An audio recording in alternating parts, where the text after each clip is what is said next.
Hello, everyone. Welcome to the FTX podcast. Stoked to have here with me today, Sherwin, Dolat, PM at Polychain Capital. Welcome, man. Thanks for having me, Tristan. Yeah, it's a pleasure. Would you mind kicking us off here with a brief intro about yourself and your background? Yeah, sure. So I work at Polychain. I spend most of my time focusing on our liquid coin strategies, as well as some of our venture investments in kind of market infrastructure related type stuff, but mostly managing our liquid hedge fund that we have that holds different kinds of coins. But I've been involved in crypto for quite a while. I think in 2012 or so, we were mining it in our dorm room. Back when it wasn't cool and it was pretty much just Bitcoin. And then I wrote research on it in school, quantitative and pretty basic high level research pretty early on. And then I worked in equity research. I worked for I think the first bank to really put out like a fundamental valuation model on Bitcoin, which was Wedbush, like way back, like in 2013 or 2014, I think we were working on it.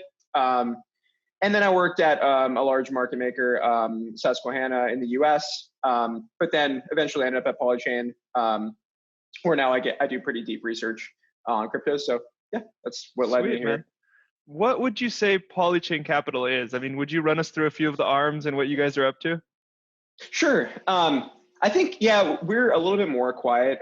We don't, I think a lot of people don't really know what goes on, but I would categorize it as kind of a holistic approach to investing and supporting the crypto ecosystem, which is kind of, it's not just our liquid hedge fund that holds the coins. There's a lot more to it. It's kind of like a streamlined, it's like a pretty holistic overview of investing the whole life cycle of these coins and the networks. So like we have everything from like a Genesis, it's called Genesis, is like our incubator, which is super, super early stage. Like we help companies, it's just a founder, an idea kind of, to the venture arm, which is kind of like seed and maybe a stage investments, all the way through to when they're actual liquid coins trading out in the markets. And then we actually have pretty active like staking. So we actually support the networks with just bootstrapping the staking when they launch Tezos, Cosmos, like Polkadot, these types of networks. So supporting them pretty natively, as well as the governance. Like we actually have a team that puts a lot of thought and posts on governance and how we kind of vote and the things that we propose on the different networks. So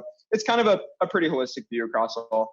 Nice. That's really valuable for the networks as well, to just have these external big brains helping them out how to think of things. I think like I've been seeing that a little bit in these governance models and stuff. Is like it's really interesting to see, because I was actually talking about this with, I don't know, some of these early DeFi episodes I did, I think with like Fernando from Balancer and stuff, is like now you kind of get to see kind of the venture capital firms and like these more entrepreneurial minds get into the governance aspect of coins. That's cool. And it's like the whole value prop behind crypto, which is like, because normal people, I talk to people who pitch like permission ledgers and all this kind of stuff that I don't think works. It's not getting at the same stuff we are. The whole value behind this stuff is that ownership and users behind the network are aligned, right? And like we have the best interest of the network. If we hold, some amount of the coin, a major amount, and we're also voting, we have best, the best aligned interest in the outcomes of the network, right? So yeah, it just fits in well. Yeah, I've gotten that feedback from people that you guys have invested into that just say kind of like Polychain's a pretty steadfast investor, and it's not just buying to dump the coins. It's once like make it grow. Yeah, exactly. Yeah.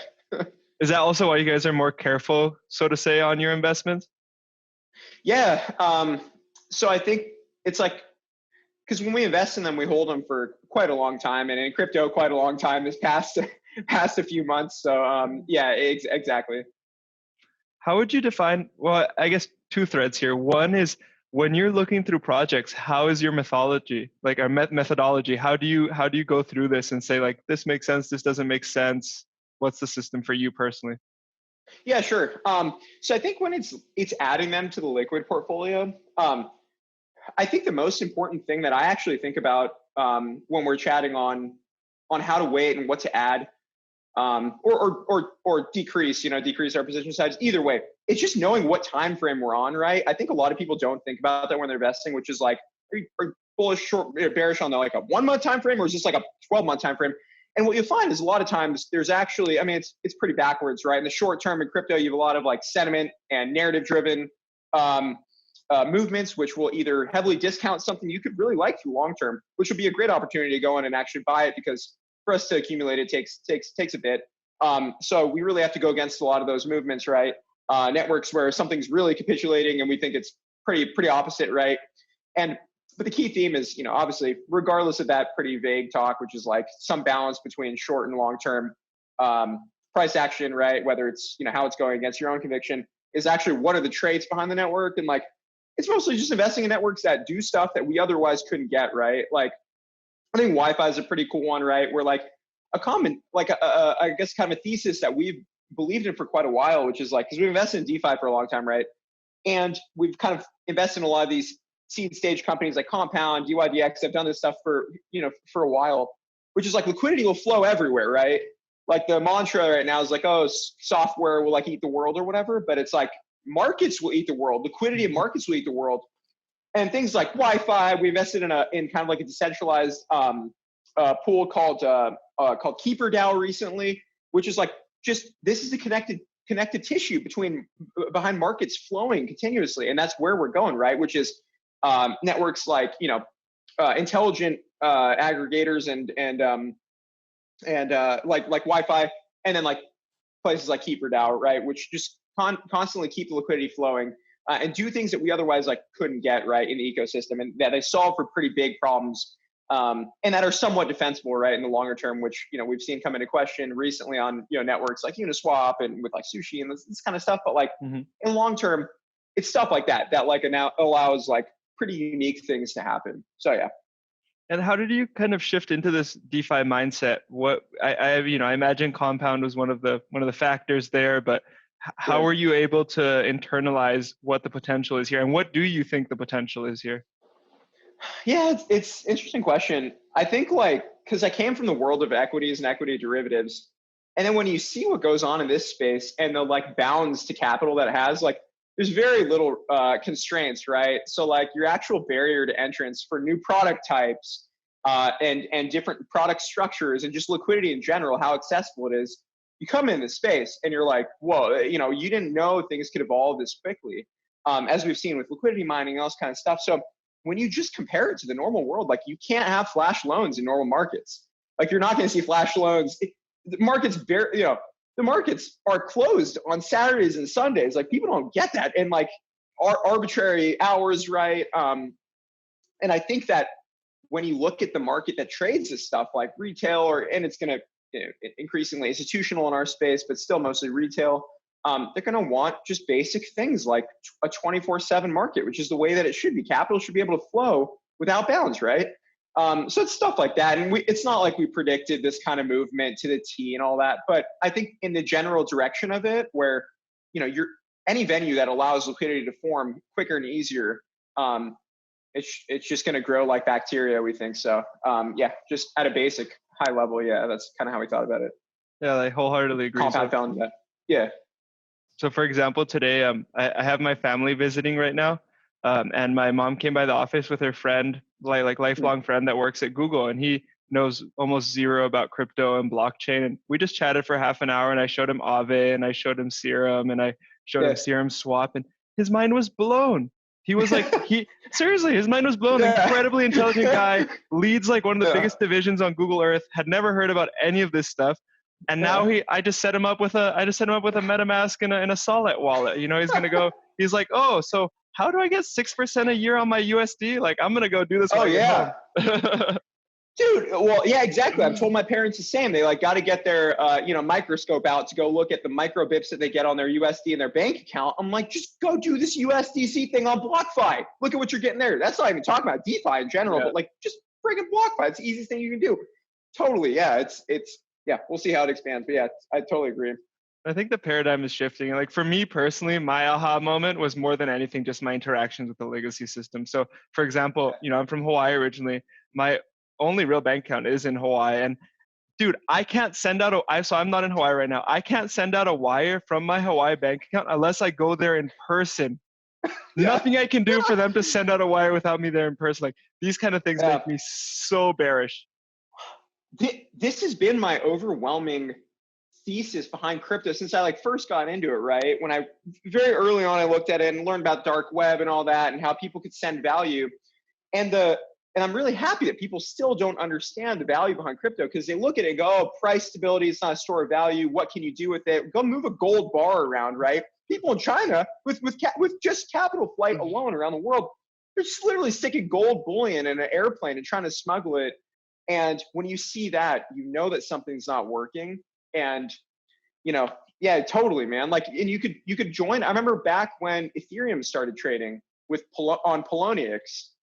I like literally one morning before I started work at like 4 a.m., I was just sitting there. I was kind of like messing around and just moved some Bitcoin to Poloniex, made an account, already had some ETH, like that quickly.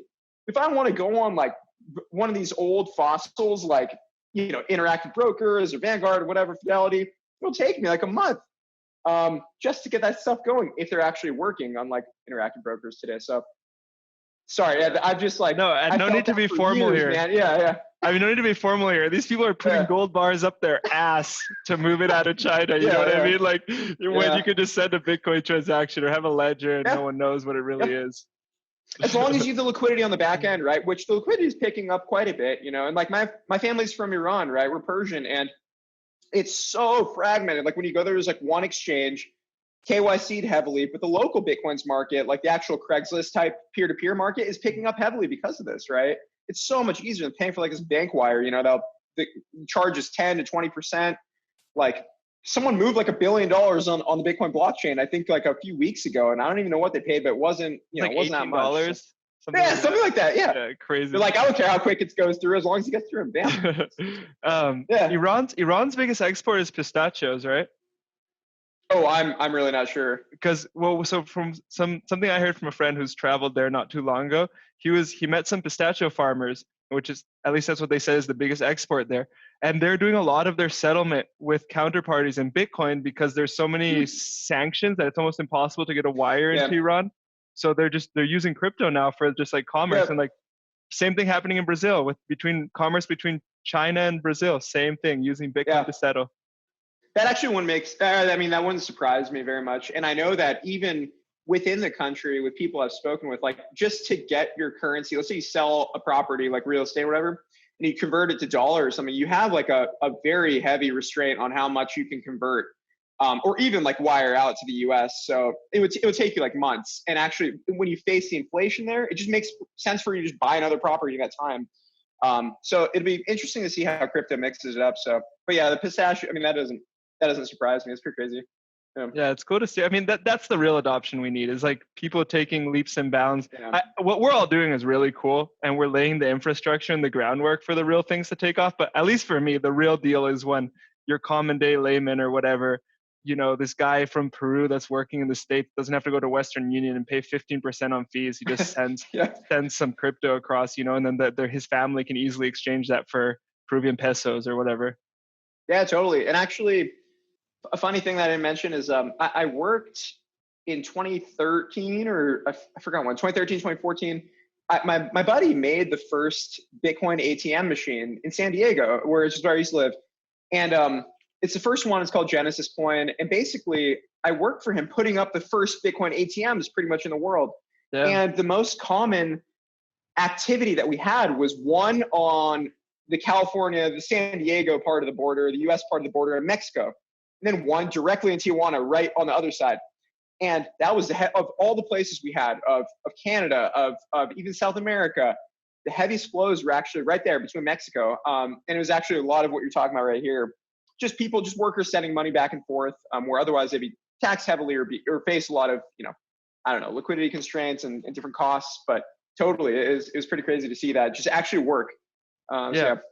Yeah, it's great. I think that's like for FTX, that's kind of one of the goals there as well, is why we have so many fiat currencies, is because, you know, not right now, but hopefully at some point we can be a player in the remittance aspect. So I'm stoked for that. But going back a little bit back to what we were talking about, I'd love to hear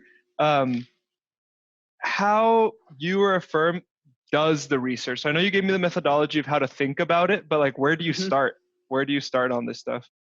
Yeah, sure. So we have a really good team. We have basically, I mean, the liquid side, it's a much leaner team, but we have, I think, 8 or 10 pretty technical researchers that are actually looking protocol level, going through code, as well as our in-house engineers that are working on our staking team. So we have kind of all levels of knowledge, looking at it from kind of different angles. I think it also depends on where in the life cycle it is, right? Whether if it's kind of earlier within seed stage, incubation stage, I think that the fundamentals are kind of viewed differently and influenced differently than rather than when they actually trade out in the market, right? I think when they trade out in the market, they're not necessarily going by the actual technical value behind them and the fundamental value behind the networks. And the catalysts are a little bit different, and the whole story is just different how it actually accrues value than like very, very early on in the incubation stage. So like I said, it kind of works within our firm from the investment in the early stage where we can heavily influence economics and how the technical workings work all the way through. So the research kind of starts there, I think, starting at the most technical part, which we have a pretty big team that kind of goes through it on. How did Polychain start? Like, where did this all come from? So it was pretty much, it was Olaf pretty early on. So Olaf basically started Coinbase. I think he was the first employee or something at Coinbase. And then he started Polychain as like, I think the first, I don't know if there was anyone else, but the first fund to invest in like alternative coins or whatever. Because back then it was just like all these shit coins. It was like Bitcoin. There's all these random coins like Feathercoin and all these. Then like the Ethereum coins started coming out, right? Augur and these kind of guys. And so Wolf was investing kind of then pretty early on, prior to Ethereum Classic. So he started back then. And then I think it's just grown, right? Because our view is long-term and pretty deeply fundamental. And to make the best investments, you kind of need to have it covered from all the ends. And so holistic view, right? Covering them from initial incubation stage, so like the actual governance and the staking, all of it kind of needs to work together. So I think that's like been the vision since early on. Yep. Cool. No, I think that's really great that the space allows for a firm like your guys. It just shows that, you know, things are moving along for sure, and that people care about what's going on in a deeper level than just like number go up, which is great. I think that's a really important. Yeah. Another question for you. So, you know, you work in this, you're looking at coins all the time. Would you share with me some things that have you excited? And if it's, you can name projects, I don't really care. I just love to hear like things that you read and you said, oh, that's cool. Like this might be changed, like your urine thesis or things like that. I'd love to hear a bit more. Yeah, I think, well, let me figure out what way to go into it. I think it goes along, Tristan, with the liquidity, right? With the DeFi, the entire macro thesis of DeFi, which is like markets will kind of eat the world or whatever. Liquidity will kind of flow everywhere. Like I said, it goes back to when you compare to normal markets, you can't do some of these activities. And a lot of the investments we've made, they kind of work together, but overall it's to basically make this flow of liquidity easier and quicker and it's just easier to access, right? I think things like Wi-Fi, at a very basic level, it just makes it easier to bridge the gap between new person coming into our ecosystem and existing ecosystem. Yes, the early adopters need to be people within our ecosystem that are more technical and know how to use these things, but it's also like noobs coming in the space that need to be able to use this stuff, and it's an easy interface to use. And they're kind of adding new stuff all the time at a very basic level.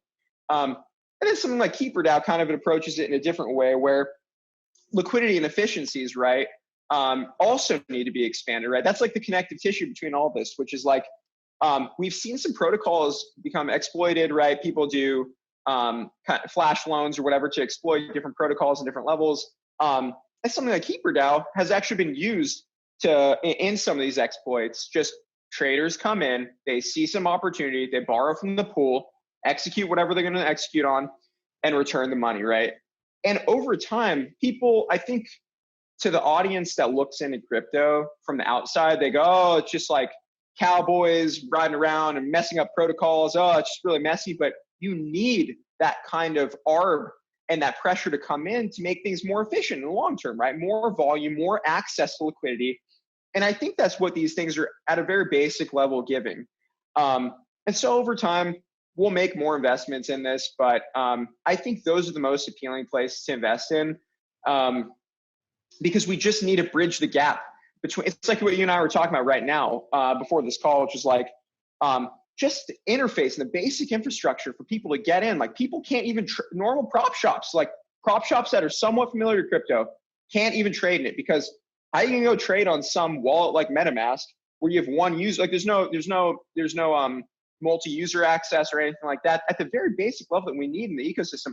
And it just like stretches out, right? You need that kind of infrastructure to come in. So tagging along from different levels, and like something like Wi-Fi is kind of like a mega broker that's kind of taking over not only passive but also active management. Then also something like KeeperDAO, right, which is like a liquidity pool. But then different DEX infrastructure is going to be really important to just bridge that gap and make this space a little more efficient and a little smoother in the long run. We need to get these hiccups out of the way. We need more infrastructure to be coming out. So that's kind of the way that we've looked at it with those.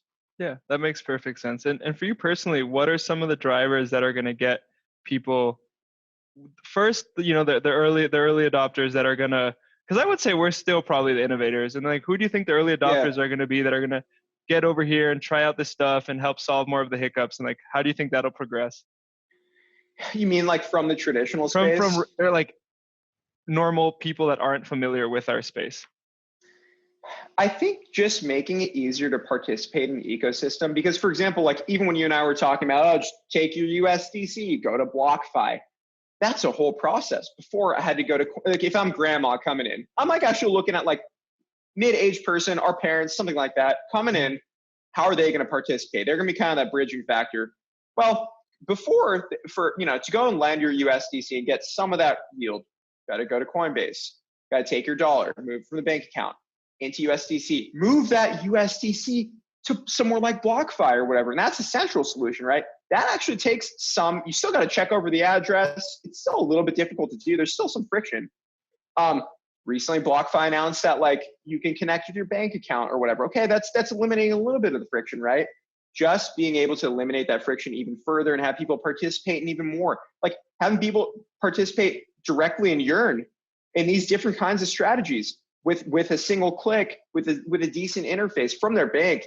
That'll be just from bridging the fiat, normal, old, fossil fiat system, getting those inflows into our ecosystem with less friction. That's like the challenge. And over time, that's what I'm hoping to kind of see to like help that, that kind of, I guess, like money to kind of flow in or whatever from people like our parents, who are less technical. They don't know as much, but they still got a brain and they're coming into space. So yeah, no, I totally agree. And you saying this is actually making me think that there's definitely opportunity for a service that provides this missing link of getting the people from point A to point B, and like really showing them how each step is done and in a slow, methodical manner. I don't know if that exists right now.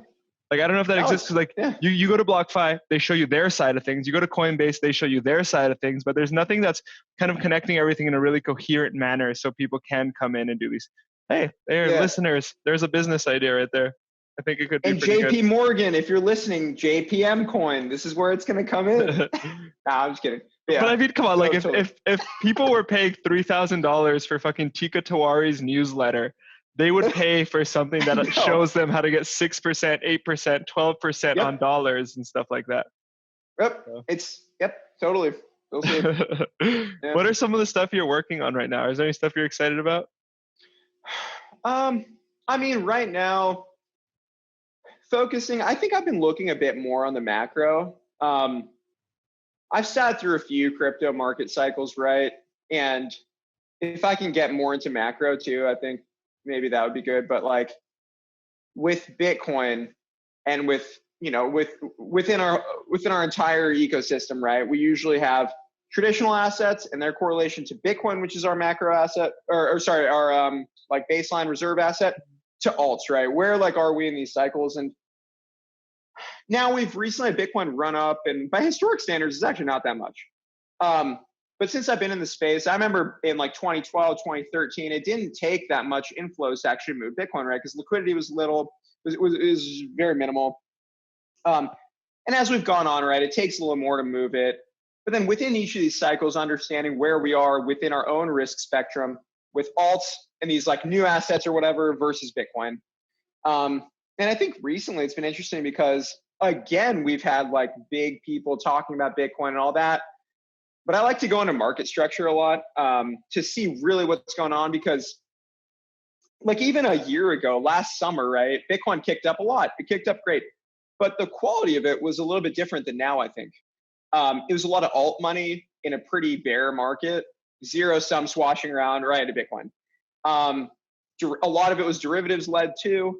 And now I'm kind of following that, to kind of see who's buying, who's selling at a very basic level. And we have different product structures and different amounts of liquidity concentrated in different kinds of ways. So I'm actually focusing on that a lot, right? Because we have products like GBTC, which actually didn't become that big, and emerging products like the Ethereum product, but at a higher level, like the Bitcoin product, right? How much supply is that pulling in? Now we've got people like MicroStrategy buying like $500 million of Bitcoin. What kind of supply draw is that? And then who do we have selling, right? Normally in these markets, it depends, but generally in the run-ups we've seen, the like smarter native money, I don't want to call it that, but the older crypto money actually sells off some amount into these runs. And then you have some amount of new money also coming in to buy, because contrary to what people think, new money that's coming in actually is encouraged by higher prices, which is like counterintuitive, right? And it's actually the opposite of kind of what the older money in our ecosystem is doing, which is kind of buying into the dips. And so recently it's actually been interesting because it's been more spot-led rally, as you've probably followed pretty closely. I've been looking a lot at that, right? What are the flows on places like, I look at a couple different proxies for kind of what I call like institutional flows, which are kind of hard to track, but the CME futures, right? That marked like the beginning of the bear market, right? When they came out in December 2017, or maybe it was early January, I don't remember. But that's just peaking, right? And as well as like kind of grayscale products and this kind of thing, right? Looking at kind of what's going into that, and looking at derivatives, right? How much supply is being influenced in that regard. So it's been a more natural, encouraging rally to me. I don't know in the short term, could have a pullback. That's more for like you guys who are probably more active in trading to look at. But I think it's been a much more encouraging pickup recently. It's much more natural.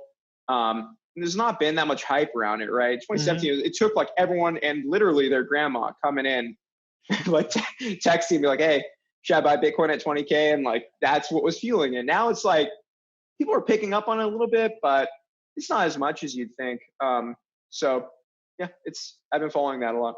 Yeah, I agree. And I think outside the institution, something that's happening, at least maybe this is just a personal anecdote, but I think as well as us players in the industry that are seeing what you just related are being a little more positive. So like now, before when friends would ask about crypto, I'd be like, I mean, I definitely think it's the future. Don't go all in at once. Like try and just like spread it out. Obviously I'd still say spread it out, but at the same time, I feel a little more comfortable telling people like, I don't think it's terrible to get into crypto, at least when like good friends ask me. Yep. Yeah, totally. And like, that's a good point where it's actually, I've said something kind of, I guess counterintuitive recently, but to me, the closer Bitcoin has gotten to all-time highs, the probability of it actually going above is actually continue to increase. And I think that's where the price discovery will kind of happen again, because to get here has been just a fraction of the price liquidity support and hype that we had, and just overall sentiment that we had to get it there previously. So yeah, I guess we'll kind of see how it goes. But like Bitcoin's one of those things where it's just a function of time, right? The Lindy effect or whatever, and we've kind of thought this, I think, since early on. And like, when I first got into it, which is kind of like, it actually, if you think about it, the blockchain is entirely a system of integrity, right? You're literally stamping something into this chain. And the whole value of it is that as time goes on, as long as it just stays, it will become more and more expensive to go back and actually rewrite it. And as long as this isn't compromised, it just becomes more valuable, right? I think people in the permission space just don't get that, or maybe they're focusing on other types of stuff, but that's the whole purpose of a blockchain is integrity. So yeah, man, like totally, as long as time goes on and there's not any severe compromises, there have definitely been bugs, and there's been community type, I guess, dilemmas, right? With like block size and all that kind of stuff that's kind of put a shadow on it at times, which is a great buying opportunity. But in the long run, I don't think there's still been anything deeply fundamentally flawed about it. that has actually turned people away from it. Bitcoin's kind of been like this rock that hasn't evolved, and that's kind of what you need it to be. So I guess we'll see. But yeah, I totally agree. It's a function of time. So yeah, we'll and for the listeners that want to get a little more of a data-driven approach to kind of what Sherwin's been saying here about the institutional marginal buyers and stuff, Matt Kay from Blockhead Capital actually just wrote a really nice section in our digest, basically saying exactly what you said, but kind of sharing a bunch of research and stuff like so. Just a good resource to see it. Nice as well. Yeah, totally. I mean, market structure is so valuable to understand the space. Matt, I like Matt's views a lot too. He's a really smart guy. Yeah, he is. Like people don't get it. Like in this space, it's very sentiment and narrative driven, but also there's still digital commodities, right? So you still have these constraints with like just imbalances in supply and demand, right? I'll go read about it afterwards, but yeah. Yeah, take a look. And then the other thing too, I think that really supports all of this is like, yes, you have the institutional buyer, but the macro has never been richer for something like this asset class. Like truthfully, you're really seeing, MMTs full bore ahead. You have like governments having more control than they've ever had in history. You have like crazy macroeconomic instability and not knowing, if the dollar is going to be the hegemon anymore and if the yuan's going to take over. And it's like, fuck, how do you kind of like assess for all of this? And for me, in my mind, it's like, fuck, I'd rather own Bitcoin than most anything out there. And especially too, because, okay, this is what freaks me out a lot, man, is that a lot of my friends, everyone's chill right now, right? Like, there's lockdowns in the United States, there's places in the world that people are having a terrible time. But in the United States, people seem to be really chill, living their lives, traveling, doing whatever, because the government's sending them a shit ton of unemployment every week. Everyone, like a bunch of my friends, they all got unemployed, they're getting a bunch of money, but people aren't saving. So people aren't like, maybe after it's going to be harder to get my job back. Or, people are just living like normal. And what they don't realize is a large number of these jobs just don't exist anymore. And a large number of these businesses where they worked at have closed and things have changed and people won't have the funds to travel and tourism is dead. I'm speaking from Hawaii, which is like completely tourism driven. So it's, I'm not optimistic on the general macro environment. And I personally think COVID has probably been the largest transfer of wealth in the history of humankind. It's interesting. Based on what because I actually looked at this a lot, right? Which was Robinhood activity, which is the best proxy or whatever for like just retail stock trading, picked up like immensely during COVID, right? And actually before in the markets, we had, I think, a pretty record run. I forgot what the exact stat was, like 200, 250 days. I'm off, but something like that without 1% move in the S&P. So basically lacking volatility, right? Then we had this time where they're giving you money. This is like with my brain off, like super brain off, non-technical view.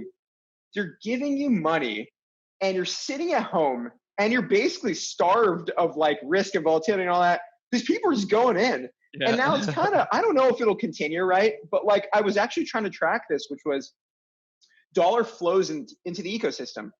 And if you look, the activity on Robinhood, actually, Tristan, this is what I was talking about, which is like, if our ecosystem just develops a little further and gives people the better tools to come in, people are this excited by Robinhood's like decent interface or whatever, you're still bound by trading X amount of hours per day. We're like, dude, if I go to like 11 o'clock at night, the market's closed, right? Saturday, market's closed, banks are closed, So if we just open that up, like actually you guys, even FTX is doing an amazing job allowing these synthetic products, right? Some of these equities to come out.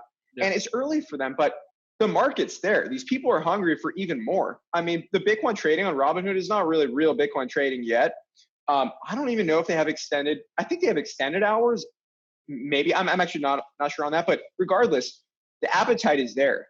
Like a lot of the retail has kind of shown it. So it'll be pretty exciting to see where it goes as long as like the tools pick up, right? Exchanges like yours adding stuff like this, right? It's amazing.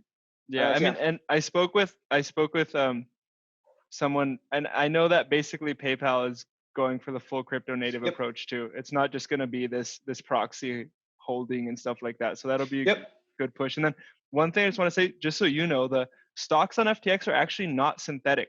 They're tokenized, but they are all interchangeable one for shares that you can have in your Interactive Brokers account if you want or whatever.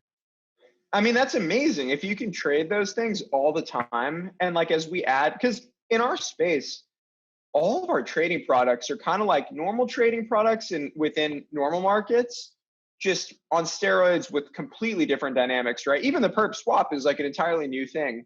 So it'd be cool to see what we can add to those, you know? Yeah, I'm excited. So yeah, I think so too. And I synthetics will be just used. love that gives people access, like you were saying. Like at the end of the day, you know, you had to be pretty wealthy to get after hours trading, realistically, Yeah. or have the connections or something there. And like everything that's happening right now is just democratizing the system so that anyone can go in and do what they want to do and try their hand. And you know, regardless of all the other offsets of that, I think just from the factor of opening these things, it'll allow for a better financial system for the world. Yep, totally. And I think like even when you look in our own space, right? I remember looking into these numbers where our space, the spot volume relative to derivatives, it's really improving in terms of how I think sophisticated the market thinks in terms of how they're trading it. Where, you know, in normal markets, options trade at a certain ratio to equity, to the underlying equities, right? In our space, we had a really funky dynamic where, I mean, like spot was dominating, right? And then the perp swaps came out and these kind of derivatives picked up. And now we're actually seeing exchanges like Deribit really pick up in volume. I think as the people who are trading them are thinking in I think a more mature way about the ecosystem, and derivatives and things like that. I think will just continue to expand. But yeah, I totally agree. Like access broadly, right, across all products. And it begins with stuff like this. Like, and I actually looked at your guys' products that are. Sorry, I didn't mean to use the word synthetic. No, totally. I was just clarifying because like they kind of are, but they are backed 1-to-1. Right. Yeah. Cool. Yeah, so it's exciting. And I think, like you said, again, the biggest part is just going to get this inflow of people. And I don't even mean like I want an inflow of speculative leverage traders. Like I just want people to try this stuff out and give it a go and realize that it's better than what they're doing right now. And you know, we'll get a Schelling point at some moment in time, and it's over. Like I have full faith. All my assets are in crypto. Like I just go back into crypto always. I don't really have faith in what our stock market looks like right now, or even what our real estate market looks like right now. So, and that's my personal view. Obviously, not pushing it onto anyone, but that's kind of that's just how I'm operating, and it helps me within the space because, like, if everything I do comes from that thesis, I'm just so personally bullish that it, you know, my ethics align with all my work, and it's pretty great. I really enjoy totally. it. Yeah, I mean, like at a very basic level, actually, this is what I've told people since very early on, which is like, you can doubt it all you want. Like, no worries. Just go and send one transaction. Go on a Sunday at like 3 p.m. when your bank's asleep and the markets are asleep, and just like go send a transaction and go and tell me that's not really pretty amazing, right? I remember telling people that way back, and now they look at it like, oh my God, that like $1 of Bitcoin that you got me was like, it's like 300, you know, something like that. But yeah, at a basic level, like you can't do that. You can't. And they're like, oh, well, what if the internet turns off? I'm like, if the internet turns off, you like got bigger problems than that. Like, don't spend your time worrying about that. Yeah, but yeah, definitely. like the transfer of value. It's like, it's pretty amazing at a basic level. So yeah. Yeah. Totally. I think that's probably the most important factor. And then one more thing to your internet going off for like these people that talk about like quantum computers hacking the blockchain. It's like, dude, if a quantum computer is hacking the blockchain, it's hacking any cryptographic system in the world. Every bank account is open. Every security system is open. Like, again, it's like it's the least of your problems with crypto. So like good thing. I mean, I'm so thankful though, from our perspective, people that are deep in the space, I'm thankful that people still view it this way, because the day that people fully understand it, there will be no alpha left. There will be no discrepancy between what is and what you can gain out of it. Mm-hmm. The value will be it'll be rational, right? But right now, I'm glad people are still not. I mean, they're really people still on TV getting, you know, pretty aggro about it, saying stuff like, about what you're saying, and that's okay. You know, it shows that it's very, very early in its you know, entire life cycle. So yeah, it's exciting. You saw what the German, I don't know if not chancellor, but some UN or minister or something, he basically he came out and said it. He basically said they were speaking about digital assets, about cryptocurrencies, about how to regulate, how to look at it. And he said, we cannot allow anything that removes state-owned monopoly of money. That like I think he said it in a different, and he said it in a more aggro way than that. But yeah, it's scary for the institution, not for the institutions, for the governments, and I like that. Yeah, and like you know what's interesting too, Tristan, is like people ask about these CBDCs or these central bank coins, right? And they kind of ask, oh, is this a threat to crypto? And you still really need to dive in to understand that the basic premise here, where like a central party cannot control it. The majority of money is digital anyways. It's already digital. These central bank currencies, as long as they're still somewhat controlled, are not that different, right? The thing I am encouraged about is I hope that they use public blockchain infrastructure, right? Like if you look at JPM, you know, using Quorum and all that, it's still built on Ethereum. They still have to learn the code behind it, right? So actually breeding like an entire group of people that are actually still trained. They're actually still building infrastructure that's based on somewhat public infrastructure of decentralized networks, right? But we're going to see how they pan out. Even things like Libra, yes, they're not like a fully decentralized cryptocurrency, but they're still kind of breeding this talent and support and some infrastructure at a basic level that will help our ecosystem regardless. But yeah, they're totally different. Like guys like, I don't know if it's Mario Draghi you're talking about, but yeah, I know what you're talking about. Like they're kind of a facade that we'll kind of see how they turn out, but I'm not, you know, they're fundamentally very different. Yeah, so. Interesting times ahead. And one last question here for you, Sherwin. So what's a message you could leave with people that want to enter the space, and not necessarily in a specific capacity, but people that want to come in and work and help it grow, or are kind of scared to take the leap? What's some words you could leave with them? I think looking at price simply on a chart is actually a very shallow way to understand fundamental value behind, because things in the short term and long term, you know, the price is not, you know, don't worry about that. If you're looking to dive into the space, I think it's just like what you and I talk about. Look at the traditional market and the traditional infrastructure and come into this space, mess around with some of the tooling. You don't need to come in and just get a wallet, throw some coins around, go do some liquidity mining or whatever, stake your assets, check it out, move money between. I think when you kind of see how different it is in the traditional markets and the tooling that we have there, this is just a giant leap where you cannot do the same stuff in normal markets as you can here. That's the big thing that we invest in here, which is like things you're uniquely enabled to do in this space. You can't.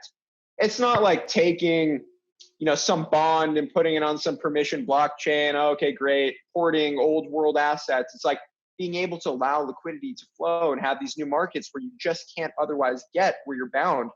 And just a flow of capital broadly. Just look at that. Just compare them. I haven't met anyone who's gotten deep into it and hasn't really seen that, or has thought that traditional markets will have no problem with that. You'll soon realize that there's a whole bunch more we can work on, and like people like you guys are working on with things like Serum and all that, right? We got a bunch more improvement we need to do, but there's just so much. That's why people who are pretty deeply technical are migrating in troves to this space, which is like because there's so much to do, and it's boundless. Like you can just, you know, you can have many things interact in ways you just can't. So that's my takeaway, which is like, look at what you can uniquely do in this space that you just can't otherwise. So much going on. So yeah, exciting stuff. Really exciting. Thanks for coming on, man. I really appreciate it. Thank you. Adios.